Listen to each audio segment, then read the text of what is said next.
This one is question 2 from the same paper, October-November 2021, paper 4, variant 1.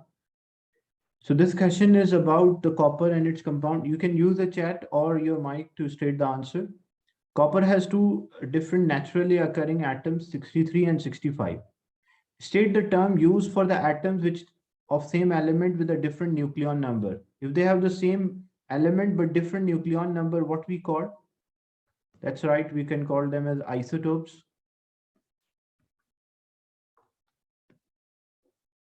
Then the atomic number of a copper is 29. Use the screen annotation to complete the table. The atomic number or the proton number is 29. And one is having a nucleon number 63, another one is 65. So use the screen annotation to complete this.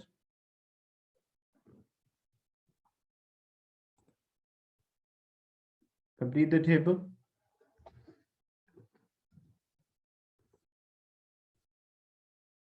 Because these are the same elements, so they will have the same proton number. Proton number will be same. Not proton number should be same. Why? Because these are the same. Electron number can change, but the proton number will be same. That is right, 29. Because it's a neutral atom, so 29. But for this one, the charge is +2. If a charge is +2, it means it should have more proton than electron. The number of the proton should be more as compared to, and how many more? +2 is there or 2 plus, it means it should have 2 extra proton. So if proton is 29, electron should be 27.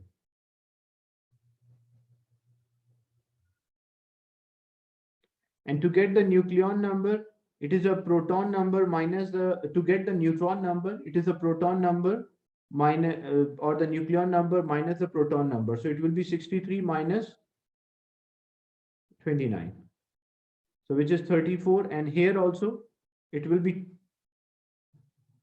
65 minus 29, which is 36. Now this should be 36. Because to get the number of the neutron, it is a nucleon number minus proton number. So how we get a neutron here? It will be 63 minus 29.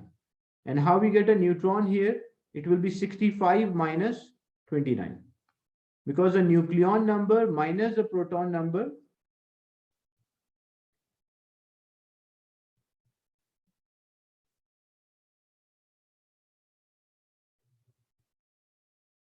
why 63 changed to 65? Basically what happened, that these are two different isotopes. Like you have a copper isotope, you have a copper which can be 63, you can have a copper which can be 65. So if the same question was there, if without a charge, if they give you without a charge here, they mention copper 63 and 65. So you will write 29 protons, 29 electrons. And in that case, 63 minus 29, so it is 34, and 65 minus 29, so that is 36. But instead of giving they give you one as an atom and another one, they give you an ion, the charge. So if it is a charge, it means the number of electron and proton should not be same. +2 means it should have 2 less electrons, or proton should be 2 extra.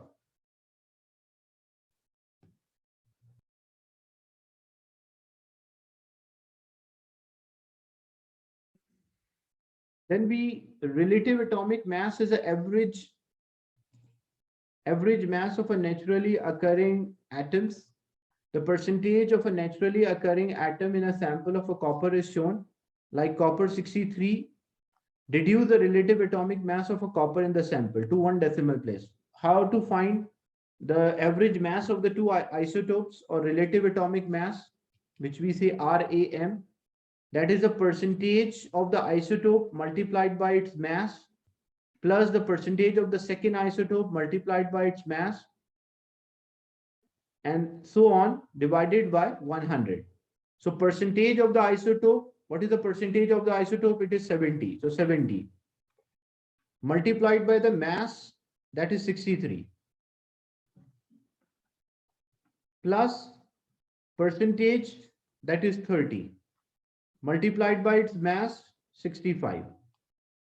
So percentage of the isotope multiplied by the mass of isotope 1 plus the percentage of the isotope multiplied by the mass of the isotope divided by 100, because the total percentage is always 100.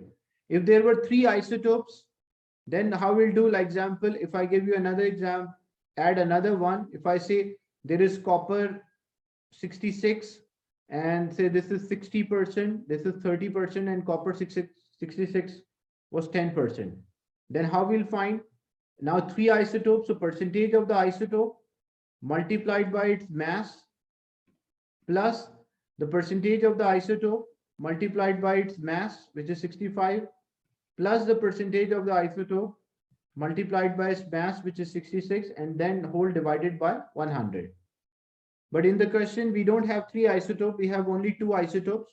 So percentage of the isotope multiplied by its mass plus the percentage of the isotope multiplied by its mass divided by 100. So when we solve, and we have to write to 1 decimal place,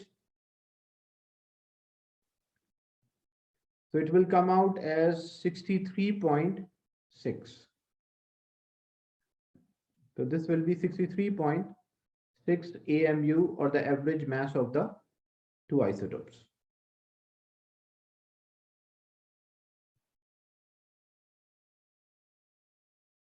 This mass is not gram. The unit of atomic mass unit is known as AMU.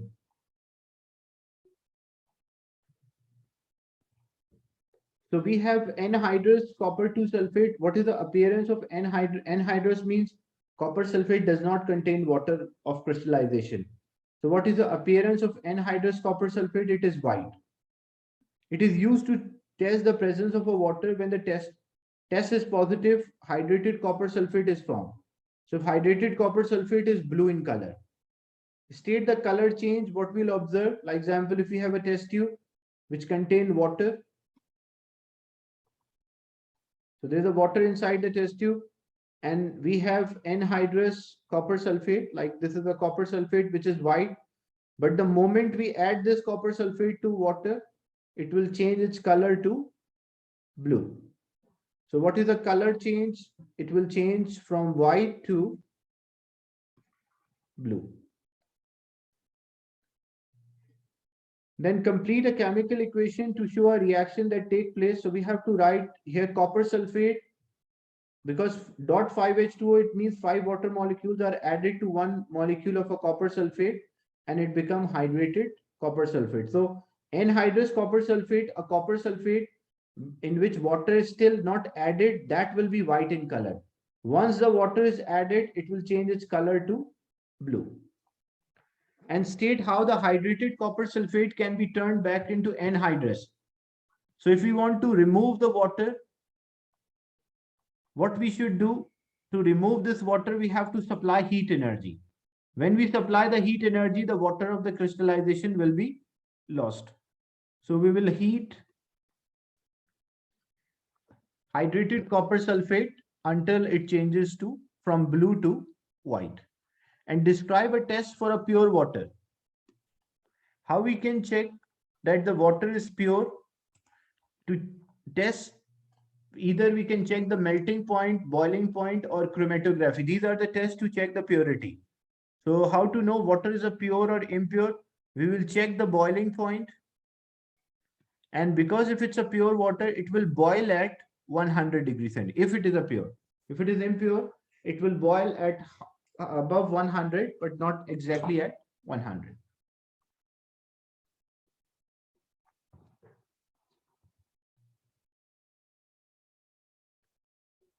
In part C, copper 2 sulfate contain a copper ion. Describe what is seen when aqueous copper 2 sulfate is added to sodium hydroxide. So whenever, like example, a solution contain a copper ion and we add sodium hydroxide, or sodium hydroxide, it is added to sodium hydroxide, what is the appearance, or what we'll observe? We'll see blue PPT or a blue precipitate. This is related to identification of the ion.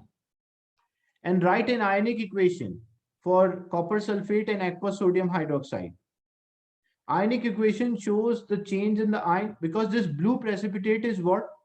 When copper combined with hydroxide ion, so it will become copper hydroxide, CuOH2. So what are the ions formed when this reaction, or what are the ions react to form this copper hydroxide?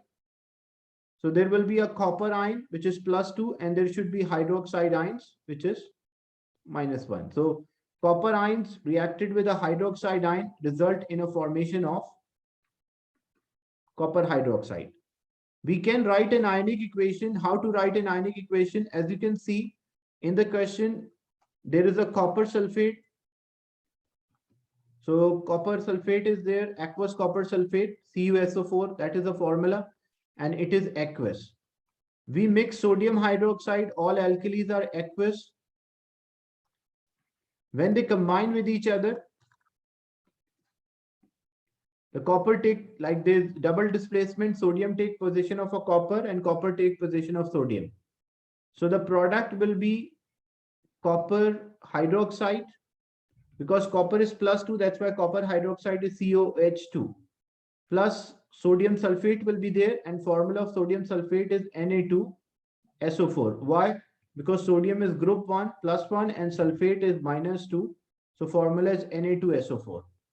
The equation must be balanced.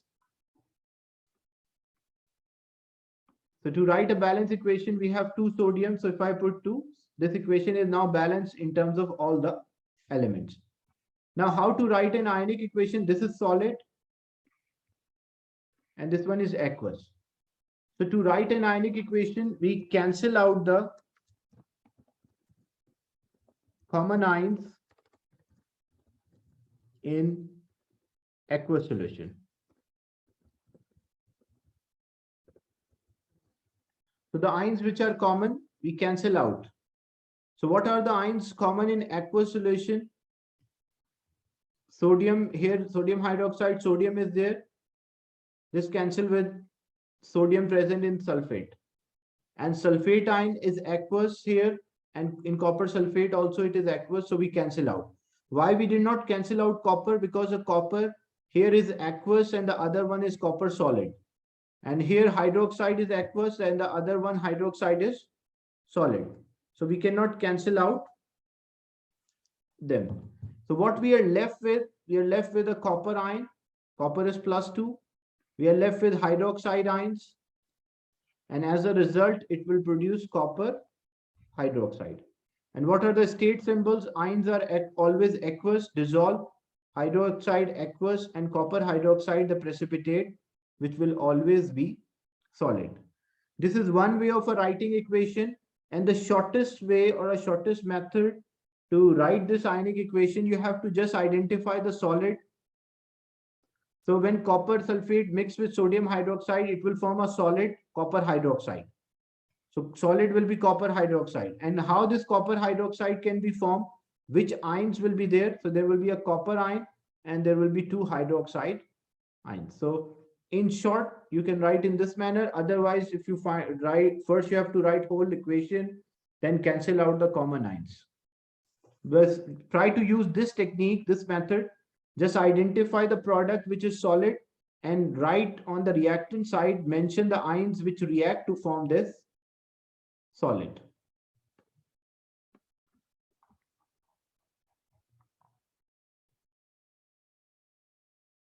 This question is related to moles.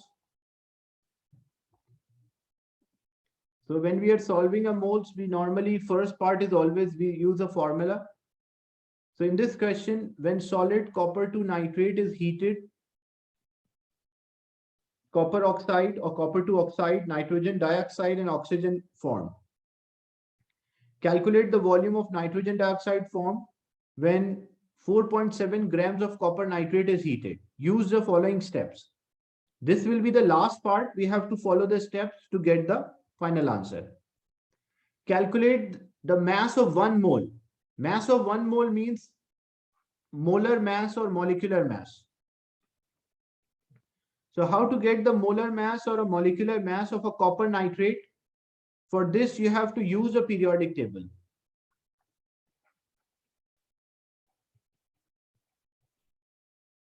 So using a periodic table, you have to find the mass of a copper, mass of nitrogen, and mass of oxygen.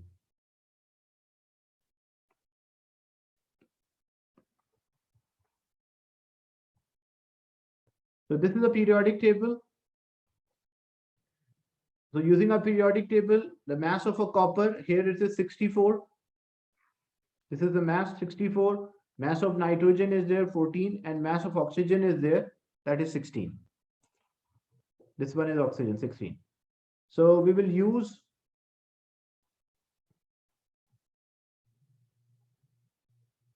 to get the mass of 1 mole.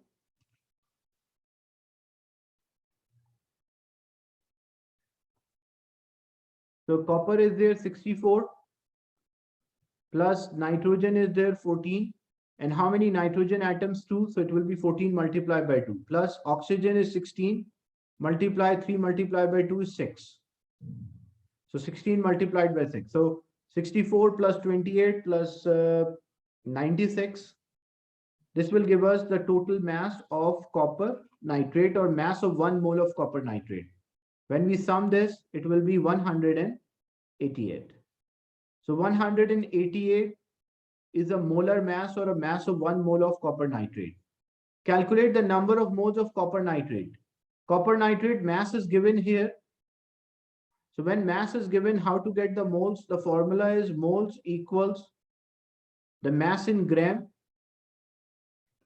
divided by molar mass.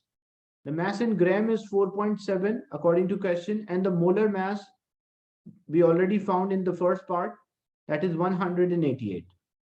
So 4.7 divided by 188, that will give us 0.025 moles of copper nitrate.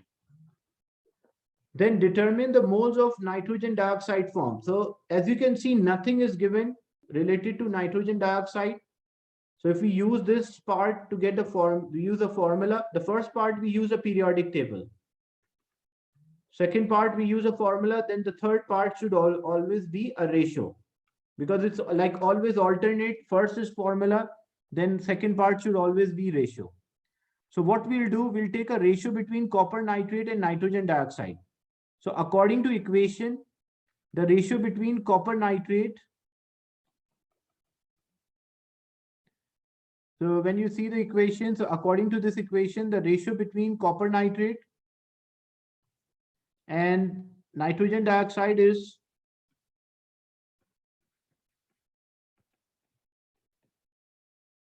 2:4. So if 2:4 is the ratio, so 0.025, this will be x. So cross multiply. So 2x is equals to 0.025 divided by multiplied by 4. So 2x is equals to 0.025 times 4.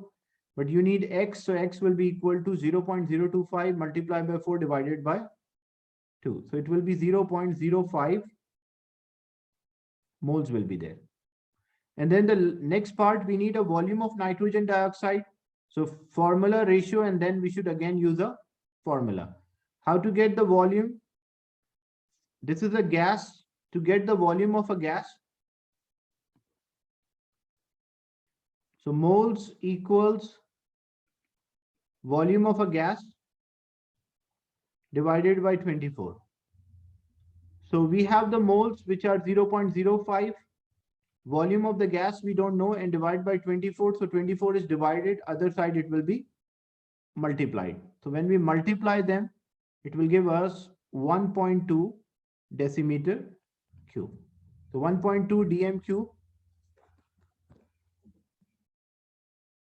So 1.2 decimeter cube or dm cube will be there.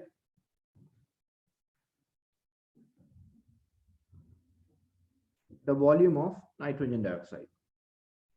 So the first part, because we need 1 mole, we use a periodic table. The second part, we use a formula. Third part, we use a ratio. And the fourth part, again, we use a formula. So it's always in alternate formula, ratio, formula.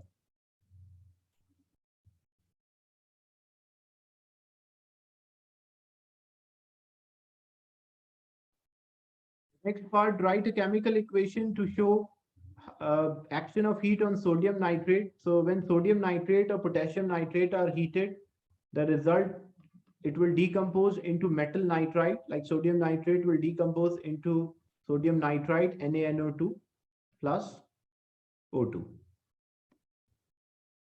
So this will be 2 here and 2. So the equation is balanced. Like from calcium to copper, it decomposes to metal oxide plus nitrogen dioxide plus oxygen. But for sodium and potassium, it decomposes into nitrite plus oxygen.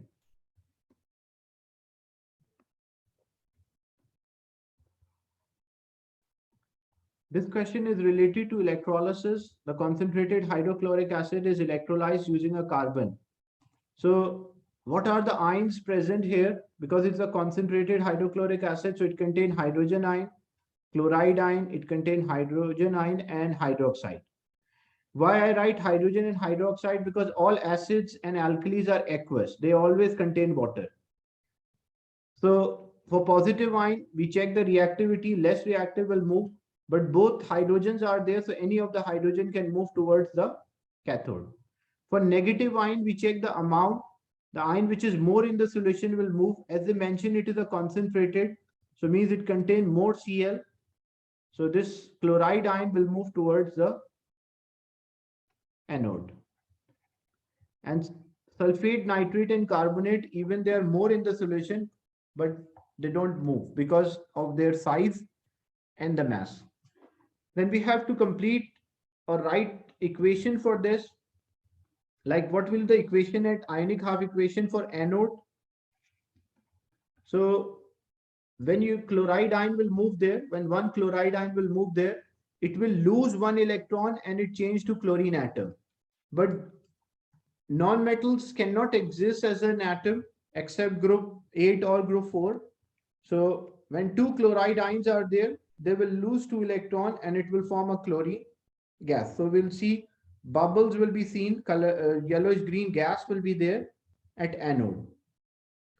So I can also write this equation because if it is -2 on the left hand side, it can move other side. So I can say when two chloride ions are there, they will become chlorine molecule and 2 electrons. So it is the same thing. I can write negative on the left hand side when I move, like it's like a mathematical equation.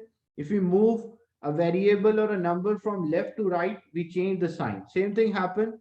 If it is -2 on the left hand side, it will be +2e on the right hand side. So we just have to write this equation. So it will be 2 chloride ion. It will form a chlorine gas plus 2 electrons. So if hydrogen will move and chlorine will move, so what we are left with? We are left with H and OH. So H and OH will make water. So means this solution will contain more water, so it will become dilute hydrochloric acid. Or more water, whenever greater quantity of a water, so the change in the electrolyte will be, it become dilute hydrochloric acid. The term dilute means it contains more water. Then state whether oxidation or reduction. So what is this change? Because it is a loss of electron. So when something, because chloride ion become chlorine molecule, it is a loss of electron. So what we call that as oxidation. And describe what is seen at cathode. What we'll observe at the cathode? At cathode, hydrogen will move there. So hydrogen is a colorless gas. It does not have any color. So what is the observation?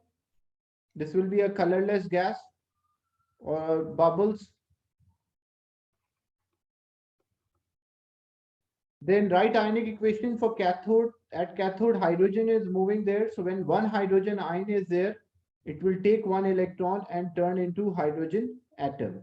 But hydrogen, again, it does not exist as an atom. So when two hydrogen ions are there, they will take 2 electrons and it will form a hydrogen gas.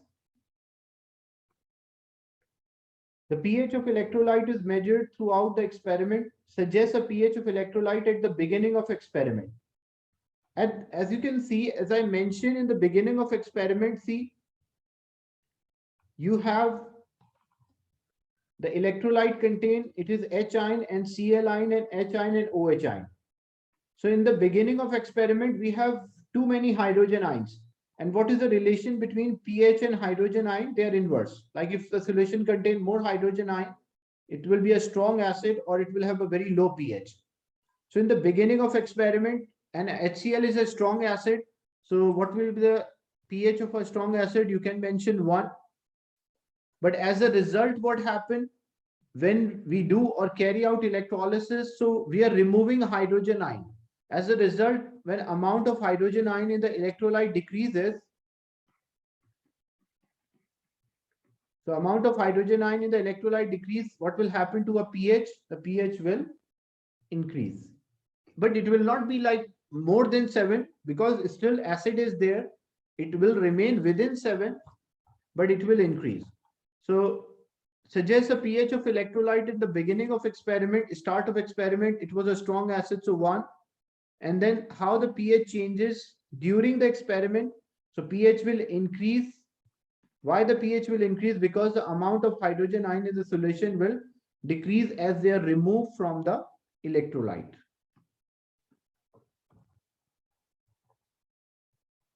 Then electrolysis is repeated using a molten lead to bromide. So if we are molten means does not contain, so molten lead to bromide, lead ion is there in a bromide, and molten means there is no water.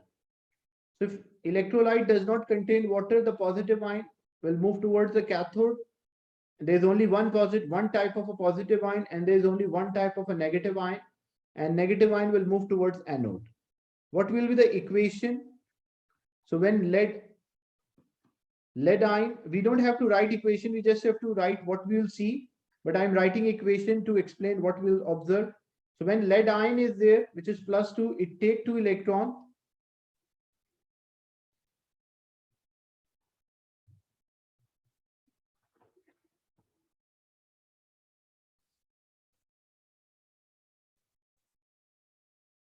So lead ion is there, it will take electron and it will turn into lead atom. And whenever metal is there, so what we'll see a shiny solid. And bromide ion, which is -1, it will lose 1 electron, turn into bromine atom. But when 2 bromide ions are there, they will lose 2 electron and it will form a bromine vapors or gas. So what is the observation whenever bromine vapors or gas? So we can say a brown bromine is volatile liquid, but because it's a molten substance, it means the temperature should be high when the substance is molten. That's why we'll observe a brown gas. Then state 2 properties of a graphite or a carbon which make it suitable for electrode. Number 1, it can conduct because we want something which conduct electricity, and number 2, it is inert, unreactive, does not react and it can conduct electricity. That's why it is a suitable material as an electrode.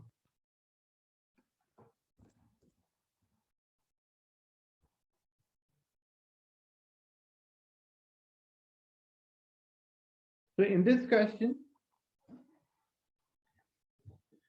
this is the ore manufacture, like FeCuS2 is used to manufacture sulfuric acid in a contact process. In the first stage of the process, chalcopyrite react with oxygen to produce sulfur dioxide. So it produces sulfur dioxide. Iron 3 oxide, what will the formula of iron 3 oxide? Iron is +3 because this oxidation number is for iron, and oxygen is -2. So iron 3 oxide will be Fe2O3. And copper 2 oxide, so copper is +2 and oxygen is -2. So copper oxide, we simplify the valency, so copper oxide will be CuO.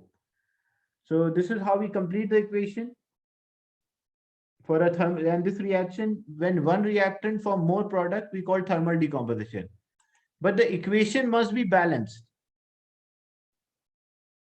So we have to balance. The first part is completing a product, that is 1 mark. The second part is balancing the equation. So 4 multiplied by 2, 8 sulfur are there. So I should put 8 because sulfur, this is only product sulfur. Iron are 4, here 2, so I should put 2. Iron is there. And copper are 4, so I will put 4, so copper should be. And when I check, oxygen should also be balanced. So 26, 13 multiplied by 2, 26 oxygen. So 16 plus 6, 22, and plus 6, plus 4, that will make 26. So this equation is balanced. in terms of all the elements present in the substance. So we complete a product, that is 1 mark, and the second mark is for balancing. In part B, sulfur dioxide is then converted into sulfur trioxide. State 2 features of an equilibrium. Like, what is the definition, or what is the basically what is the definition of equilibrium or features of equilibrium? The feature of equilibrium means the rate of forward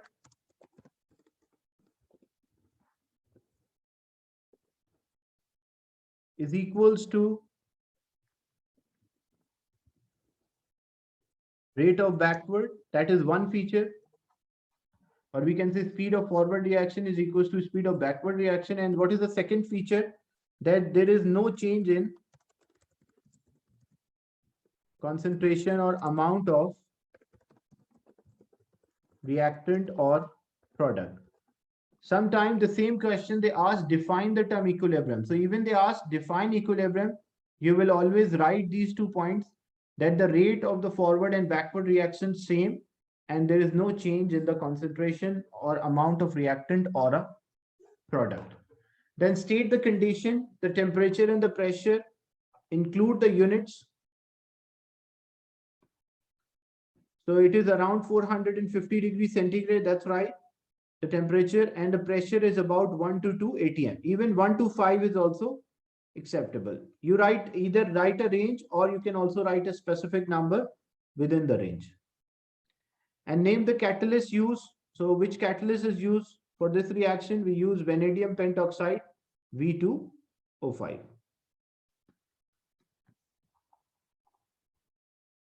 Then describe and explain in terms of equilibrium what happened when the temperature increased. This reaction is exothermic. So exothermic reactions, reactants have high energy.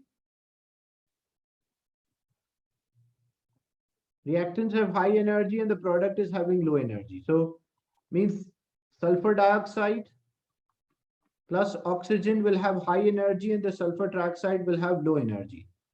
We are increasing a temperature. So if we, for a reversible reaction, if we increase the temperature, the equilibrium will shift towards the left-hand side. As the equilibrium shift towards the left-hand side, so what happened to percentage of the product? That will decrease, or we can say the yield will decrease. So what happened when the temperature in the equilibrium increase? So the equilibrium or the balance shifted towards the left-hand side, as the forward reaction is exothermic. So shifted left, and you can mention the reaction, the forward reaction is exothermic. Then a concentrated sulfuric acid is a dehydrating agent. What is the meaning of dehydrating agent? Means it can remove water from a substance. We call it as a dehydrating. So when we add sulfuric acid to glucose, it produces water, will be one of the product, and this is a carbon. Then we have to balance the equation, 12 hydrogen, so we put 6, so hydrogen is 12, and oxygen, carbon are 6, so we put 6, so carbon is also balanced. So 1 mark is for completing an equation, 1 mark is for balancing.